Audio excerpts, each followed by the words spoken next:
So hello everyone, welcome to SWS। मेरा नाम है पुष्कर पाठक और आज मैं लेकर आ चुका हूँ केमिकल रिएक्शंस एंड इक्वेशन का लेक्चर 3, जिसको हम लोग बहुत ही डिटेल में समझेंगे। टाइप्स ऑफ रिएक्शन जैसे कि समझ देख सकते हैं आप, ये टॉपिक है। इस टॉपिक को बहुत ही डिटेल में देखने वाले हैं। इसकी जो एक एक पॉइंट है इस टॉपिक के अंदर, उसको भी बहुत अच्छे से हम लोग देखने वाले हैं इस वीडियो के अंदर एंड समझने वाले हैं। तो चलिए स्टार्ट करते हैं इस लेक्चर को, जिसके अंदर हम लोग देखने वाले हैं केमिकल रिएक्शंस एंड इक्वेशंस के अंदर टाइप्स ऑफ रिएक्शन को। ठीक है, तो सबसे पहले स्टार्ट करते हैं इस क्लास को विथ अ स्लोगन कि जब तक फोड़ेंगे नहीं तब तक छोड़ेंगे नहीं। तो चलिए स्टार्ट करते हैं इस लेक्चर को, जिसके अंदर हम टाइप ऑफ रिएक्शन देखने वाले हैं। तो देखो, किसी भी केमिकल रिएक्शन समझ में आ जाता है। केमिकल रिएक्शन का मतलब होता है कि एक्सचेंज ऑफ एटम। किसी भी चीज़ के कॉम्पोजिशन में जब चेंज आ जाता है तो उसी को हम लोग केमिकल रिएक्शंस कहते हैं। ठीक है, ये recombination of atom is known as chemical reaction.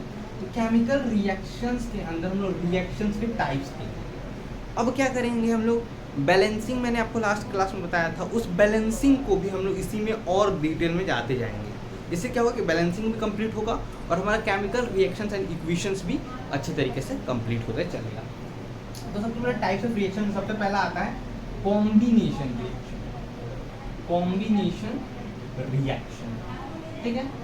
अब कॉम्बिनेशन रिएक्शन क्या होता है? कॉम्बिनेशन का मतलब क्या होता है? जुड़ना, ऐड ऑन होना, ऐड ऑन होना, ऐड ऑन होना। कोई दो चीज का ऐड ऑन होना, उसे कॉम्बिनेशन रिएक्शन कहते हैं। जैसे कि मान लो कि यहाँ पे एक ए है और एक बी है, ए बी मिलकर ए बी बनाया, इसी को हम लोग क्या कहते हैं? कॉम्बिनेशन रिएक्शन कहते हैं। अभी हम लोग जनरली थोड़ा बहुत जान रहे हैं, उसके बाद डिटेल में एक रिएक्शन में जाने वाले हैं। दूसरा आ जाता है आपका कौन सा? Decomposition reaction. डीकॉम्पोजिशन रिएक्शन कैसा रिएक्शन होता है भाई? डीकॉम्पोजिशन रिएक्शन वो टाइप का रिएक्शन होता है जिसके अंदर एक ही प्रोडक्ट होता है। जैसे मान लो कि ए बी है, वो टूट के ए प्लस बी में टूट जाएगा।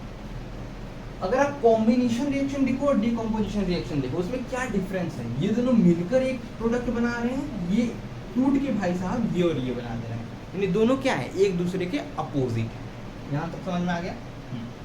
तो decomposition reaction is opposite of combination reaction. अब आगे देखते हैं थर्ड, जिसका नाम है आपका डिस्प्लेसमेंट रिएक्शन। ठीक है, बहुत लोगों के जीवन में हो जाता है डिस्प्लेसमेंट रिएक्शन। समझ में आया? तो चलिए देखते हैं इसको। डिस्प्लेसमेंट रिएक्शन में क्या है कि मान लो कि दो बंदे हैं एक साथ रह रहे हैं, ए बी। ठीक है, दो बंदे हैं एक साथ रह रहे हैं ए बी। अचानक से सी की एंट्री होती है और सी जो है ए से ज़्यादा रिएक्टिव होता है। ठीक है, तो सी क्या कर देता है? ए को डिस्प्लेस करके उसकी जगह पे आ जाता है और बेचारा फिर ए अकेला हो जाता है और सैड सॉन्ग सुनने लगता है। क्या सुनने लगता है? सैड सॉन्ग सुनने लगता है, बेचारा रोने लगता है, रो रो के सैड सॉन्ग सुन रहा है और अपनी ख्यालों में खोया हुआ है। ठीक है, ऐसे करके कुछ बेचारे का हाल हो जाता है। इसको हम लोग क्या कहते हैं? Displacement reaction. या इसका मतलब क्या कि जो ज़्यादा रिएक्टिव है उसने लेस रिएक्टिव को क्या कर दिया? डिस्प्लेस कर दिया। समझ में आया? ठीक है, एक चीज़ आता है डबल डिस्प्लेसमेंट, जिसमें दुख दोनों तरफ होता है। क्या होता है? ए बी अच्छे से चल रहा है, डबल डिस्प्लेसमेंट पर डाल देते हैं। Double displacement reaction. इसमें क्या होता है कि ए बी की अच्छी चल रही थी सब कुछ, सी डी का भी सब कुछ अच्छा चल रहा था, लेकिन अचानक क्या होता है कि ए और बी के बीच में कुछ अनबन हो जाती है, सी और डी के बीच में दरार आ जाती है। इसी का फायदा उठाते हैं और ए डी के साथ चला जाता है और सी बी के साथ चला जाता है। एक्सचेंज हो गया, दोनों का पार्टनर एक्सचेंज हो गया है। ठीक है, पहले ए के साथ बी था, अब ए के साथ डी है और सी के साथ बी है। यहाँ पे दुख दोनों तरफ का बहुत होता है। ये भाई साहब इसके बारे में सोच रहे होते हैं, ये भाई साहब इसके बारे में सोच रहे होते हैं। तो ऐसा कुछ होता है डबल डिस्प्लेसमेंट रिएक्शन। मैं थोड़ा सा ह्यूमर के साथ पढ़ाने के लिए ऐसे थोड़े बहुत वर्ड्स का यूज़ करता हूँ। तो चलिए याद आगे बढ़ते हैं और इस सारे रिएक्शंस को और अच्छे तरीके से देखते हैं, समझते हैं और अपने दिमाग में फिट करते हैं। चलिए स्टार्ट करते हैं। चलिए आइए देखते हैं कॉम्बिनेशन रिएक्शन को। तो ये रिएक्शन है कॉम्बिनेशन रिएक्शन। मैंने एक ब्रीफ आइडिया तो आपको दे दिया था, अब इसको ध्यान से देखते हैं भैया। इसका जो डेफिनेशन होगा ये होगा द टाइप ऑफ रिएक्शन आप खुद से भी लिख सकते हो, the type of reaction in which two or more elements or compound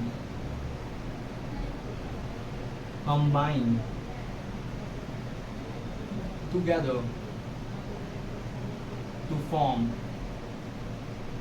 a single product is known as combination reaction. इतना इजी है कॉम्बिनेशन रिएक्शन, ऐसे आप एक डेफिनेशन लिख सकते हो what is a combination reaction. अब एग्जांपल देखते हैं, एग्जांपल लो, पहला लो, सबसे पहला जो एक्टिविटी आपकी है मैग्नीशियम वाला, कि मैग्नीशियम है भाई साहब, ठीक है। अब मैं कुछ चीज़ें बताऊंगा कि आपको कि जब हम लोग कोई रिएक्शन लिखते हैं ना, तो इसको ना रिप्रेजेंट करते हैं कि ये किस फॉर्म में प्रेजेंट है। सॉलिड में होगा तो एस लगाओगे, सॉलिड का नोटेशन क्या है, सॉलिड होगा तो आप एस का यूज़ करोगे, लिक्विड होगा तो आप एल का यूज़ करोगे, गैस होगा तो आप जी का यूज़ करोगे, जी का यूज़ कर सकते हो या ऐसे दिखा सकते हो। पीपीटी होगा यानी प्रेसिपिटेट होगा तो आप ऐसे का यूज़ कर सकते हो, या पीपीटी डॉट का भी यूज़ आप कर सकते हो। तो मैग्नीशियम क्या है, सॉलिड है, ऑक्सीजन के साथ रिएक्ट करता है। ऑक्सीजन क्या है, गैस है, ऐसे दिखा देता हूँ मैं, गैस लिख दूँ, ठीक है। उसके बाद क्या बनता है, MgO, जो एक पाउडर है तो सॉलिड ही होगा ये, ठीक है। तो यहाँ पे देखो, इसको मानो ए है, ये बी है, मिलकर ए बी बनाया, तो ये जो रिएक्शन हो गया ये क्या है, कॉम्बिनेशन रिएक्शन है। अब चलिए हम लोग देखते हैं आगे, ये वाला एग्जांपल समझ में आ गया। रिएक्शन 1 देखते हैं। रिएक्शन 1 ये है कि रिएक्शन 1 को एकदम समझो, ये ना पूरा सीरीज की तरह मैं आपको बताऊंगा। पार्ट 1 इसको लिख लो, पार्ट 1 रिएक्शन 1 का, और रिएक्शन 1 का ही पार्ट 2 का है। पार्ट 1 में क्या आता है कि कैल्शियम लेते हैं, चूना कैल्शियम कहते हैं उसको। तो कैल्शियम लेते हो, जैसे ही आप कैल्शियम लोगे इस इन्वायरमेंट के अंदर, तो ऑक्सीजन प्रेजेंट है, तो उससे रिएक्ट करके क्या बन जाता है, कैल्शियम ऑक्साइड। तो कैल्शियम ऑक्साइड के फॉर्म में प्रेजेंट है हमारा कैल्शियम नॉर्मली। तो कैल्शियम ऑक्साइड सॉलिड आप ले लेते हैं, ठीक है। यहाँ पे एक बना लेते हैं, देखिए ये होगा, ये मान लो कि पानी है, वाटर, ठीक है, H2। ये कैल्शियम आपने ये इसको वाटर के साथ रिएक्ट किया, तो ये यहाँ से हम लोग क्या डालने वाले हैं, कैल्शियम डाल रहे हैं इसके अंदर, ठीक है, कैल्शियम डाल, ठीक है। कैल्शियम यहाँ से हमने डाला, वाटर था, रिएक्ट किया वाटर से। वाटर क्या होता है, लिक्विड होता है भाई साहब, क्या बनाएगा, बनाता है कैल्शियम हाइड्रोक्साइड, ठीक है, कैल्शियम हाइड्रोक्साइड एक्वस फॉर्म में, ठीक है। अभी जो कैल्शियम हाइड्रोक्साइड बना दिया उसने एक्वस फॉर्म में, ठीक है। जब भी आप ये चीज़ करोगे ना, तो जैसे कि हम लोग का चूना का वो करते हैं, वाइट वॉशिंग करते हैं, दीवार को पेंट करते हैं चूना से, तो उस समय क्या करते हैं हम लोग कि चूना को, जो कैल्शियम ऑक्साइड होता है उसको वाटर के अंदर डालते हैं। आप जैसे ही वाटर में उस चीज़ को डालोगे ना, तो वो एक हीट प्रोड्यूस करता है। वो रिएक्शन क्या प्रोड्यूस करता है, हीट प्रोड्यूस करता है, ठीक है। तो यहाँ पे हीट भी प्रोड्यूस होगा, यहाँ पे हीट भी लिख सकते हैं। ये पहला पार्ट हो गया इस रिएक्शन के अंदर। क्या हो रहा है, कैल्शियम ऑक्साइड लिया, पानी में डाला, रिएक्शन हो गया, कैल्शियम हाइड्रोक्साइड बन जाता है, और साथ में हीट निकलता है। अब ये बताना कमेंट सेक्शन में तुम लोग कि हीट निकल रहा है इस रिएक्शन में, तो ये रिएक्शन कौन सा हुआ, एक्सोथर्मिक हुआ कि एंडोथर्मिक हुआ। आगे बढ़ते हैं, पार्ट 2 देखते हैं। पार्ट 2 जो है भाई साहब, उसमें हम लोग बात करते हैं आगे क्या हुआ। यहाँ तक तो हो गया। अब क्या होता है, ये जो कैल्शियम हाइड्रोक्साइड बनता है, जो चूने की पुताई करने के लिए हमने ये चीज़ बना दी है पानी में मिलाकर। अब इसको मान लो कि हम लोगों ने वाइट वॉशिंग की है, या जो दीवार है उसके ऊपर लगा दिया। जब इसको हम लोग ये मान लो कैल्शियम हाइड्रोक्साइड मान लो, रुको कलर चेंज कर देता हूँ, देखो मान लो कि ये कैल्शियम हाइड्रोक्साइड, ठीक है, ये बन गया तुम्हारा कैल्शियम हाइड्रोक्साइड का वो, ये ठीक है, कैल्शियम हाइड्रोक्साइड का तुमने वो कर दिया, वाइट वॉशिंग कर दिया। अब क्या करोगे, CO2 तो इन्वायरमेंट प्रेजेंट है, CO2 क्या करता है, इसके साथ रिएक्ट कर लेता है और एक चीज बनाता है। देखो यहाँ कैल्शियम हाइड्रोक्साइड था, वो रिएक्ट करता है आपका CO2 के साथ, जो गैस है।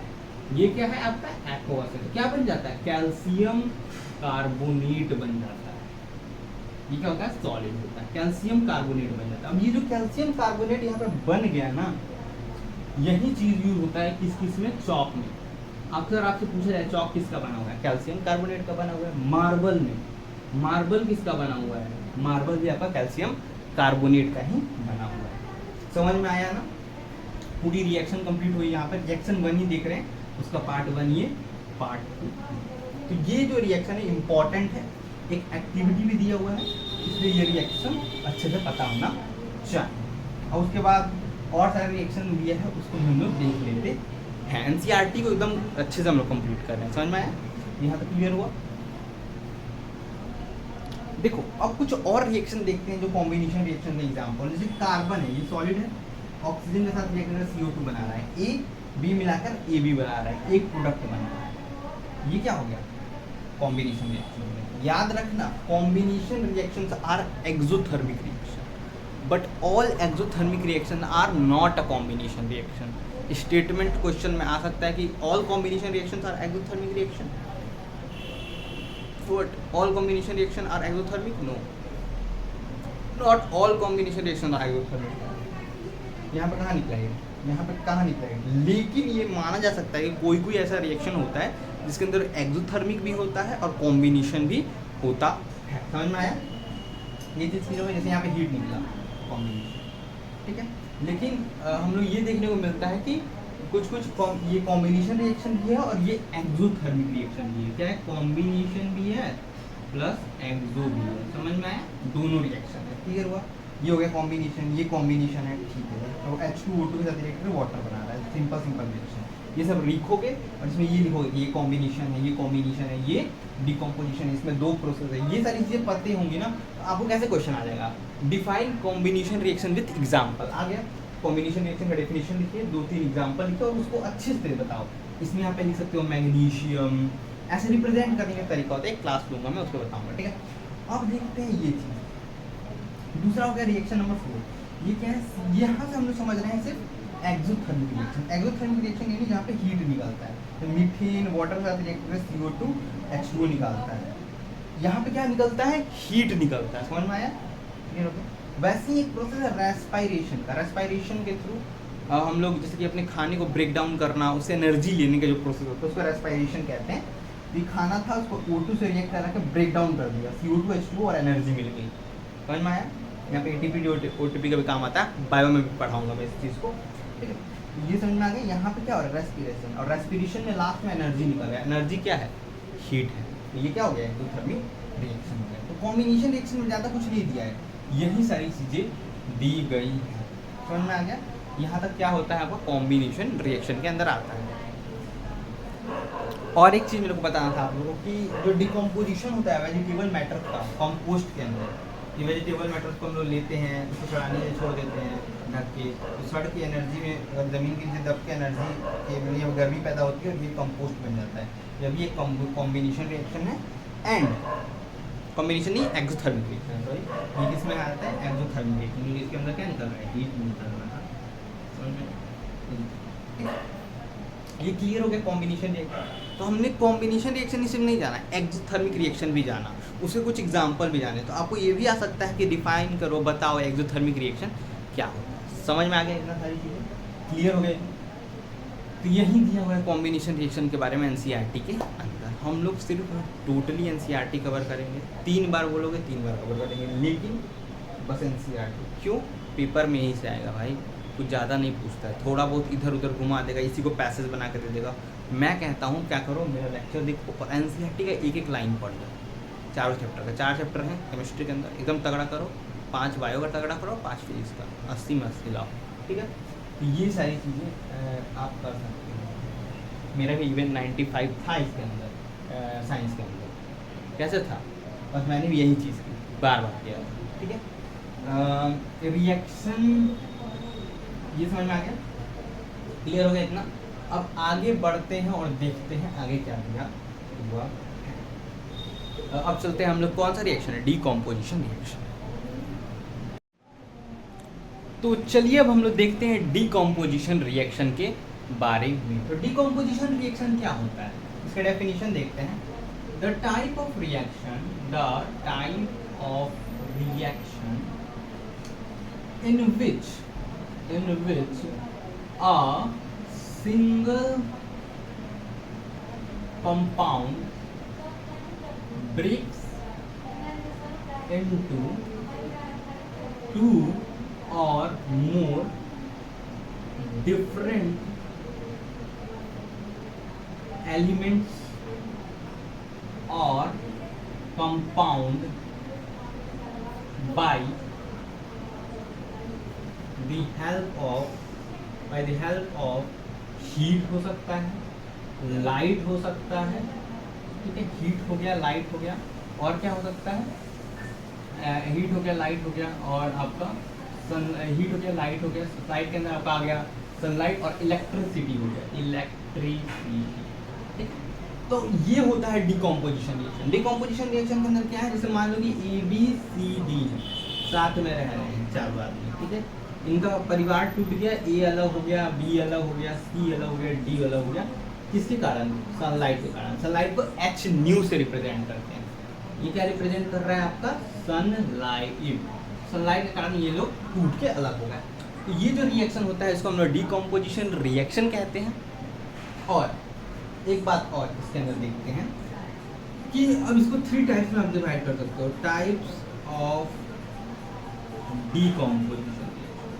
डिकम्पोजिशन रिएक्शन के भी आप डिवीजन कर सकते हो 3 टाइप्स में। पहला होता है आपका थर्मल डिकम्पोजिशन, दूसरा होता है आपका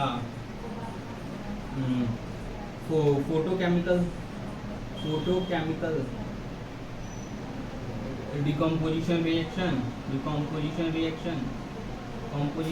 रिएक्शन सब में लिख देना, रिएक्शन, ठीक है। और तीसरा होता है आपका इलेक्ट्रो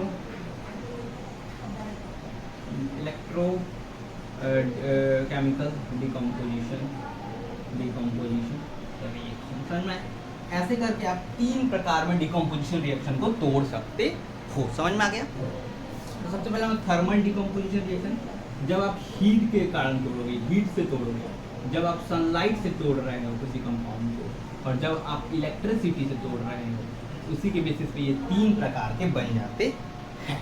तो इसमें अगर डेफिनेशन लिखना होगा, type of reaction in which a single compound in break into 2 or more different compounds or element by the help of heat, तो उसको क्या कहोगे आप, थर्मल डिकम्पोजिशन रिएक्शन।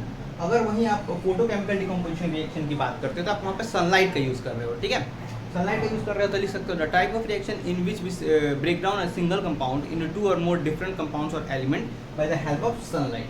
अगर इलेक्ट्रिसिटी से कर रहे हो तो इलेक्ट्रिसिटी का लिख देना। सबसे पहले देखते हैं थर्मल डिकम्पोजिशन रिएक्शन।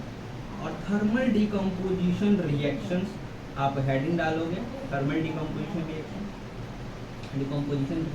और इसके अंदर सबसे पहले हम लोग देखने वाले हैं FeSO4 के बारे में, ठीक है। तो मान लो कि एक कंपाउंड है FeSO4.7H2O, किस कलर का होता है, ये ग्रीन कलर का होता है। किस कलर का होता है, ग्रीन कलर। क्या करेंगे हम लोग, इसको थर्मल डिकम्पोजिशन करेंगे। पार्ट 1 के अंदर क्या करेंगे, इस कंपाउंड को लेंगे FeSO4, इसको फेरस सल्फेट हेप्टाहाइड्रेट भी कहते हैं इस कंपाउंड को, हेप्टाहाइड्रेट का नेम लिख लो आप पहले, देखो मैं लिख रहा हूँ FeSO4.7H2O, इसको आप कहोगे फेरस सल्फेट हेप्टाहाइड्रेट। इसका मतलब क्या है, हेप्टाहाइड्रेट यानी 7H2O मॉलिक्यूल्स प्रेजेंट हैं, 7 H2O के मॉलिक्यूल इसमें प्रेजेंट है। तो हेप्टा इज रिप्रेजेंटिंग योर 7, ऐसे होता है ना, मोनो, डाई, ट्राई, टेट्रा, पेंटा, हेक्सा, हेप्टा, ऑक्टा, नोना, ये करके यहाँ पे जो हेप्टा है वो 7 को रिप्रेजेंट कर रहा है। हाइड्रेट का मतलब है आपका पानी, और फेरस सल्फेट ये रहा, कैसे लिख दिए। अब क्या कर रहे हैं हम लोग, इस चीज़ को हीट कर रहे हैं। जैसे ही हीट दिए, ये जो पानी का 7 मॉलिक्यूल है ये क्या हो जाएगा, वैनिश हो जाएगा। जैसे ही ये वैनिश होगा तो क्या बन जाएगा, FeSO4 सॉलिड बन जाएगा, ठीक है, FeSO4 सॉलिड बन जाएगा। क्लियर हो गया इतना? अब जो FeSO4 बन गया तो पार्ट 2 लाते हैं और पार्ट 2 के अंदर हम लोग करने वाले हैं धमाल। ठीक है, पार्ट 2 को भी देखते हैं। पार्ट 2 के अंदर देखते हैं क्या होता है। पार्ट 2 में क्या करेंगे, आप FeSO4 जो था उसको फिर से हीट करेंगे, सेकंड टाइम थर्मल डिकम्पोजिशन। ये क्या है, सॉलिड है। फिर से इसको फेरस सल्फेट को जब आप हीट करोगे तो ये टूटता है आपका Fe2O3 प्लस SO2 निकलता है प्लस SO3 निकलता है। ये दोनों गैस बन के निकल जाते हैं और ये एक आपका कंपाउंड बनता है सॉलिड। ठीक है, और ये FeSO4 रहता है। तो ये जो रिएक्शन हुआ ये दो पार्ट में हुआ। पहले पार्ट में क्या हुआ, फेरस सल्फेट हेप्टाहाइड्रेट था, उसको हीट करके फेरस सल्फेट बनाया गया। दूसरे पार्ट में फेरस सल्फेट को हीट कर Fe2 फेरिक ऑक्साइड बनाया गया और साथ ही में उसका सल्फर डाइऑक्साइड और सल्फर ट्राइऑक्साइड निकला। ये जो रिएक्शन था ये एक पार्ट में हुआ है, किसका, आपका फेरस सल्फेट का। समझ में आ गया। ये था थर्मल डिकम्पोजिशन का पहला एग्जाम्पल।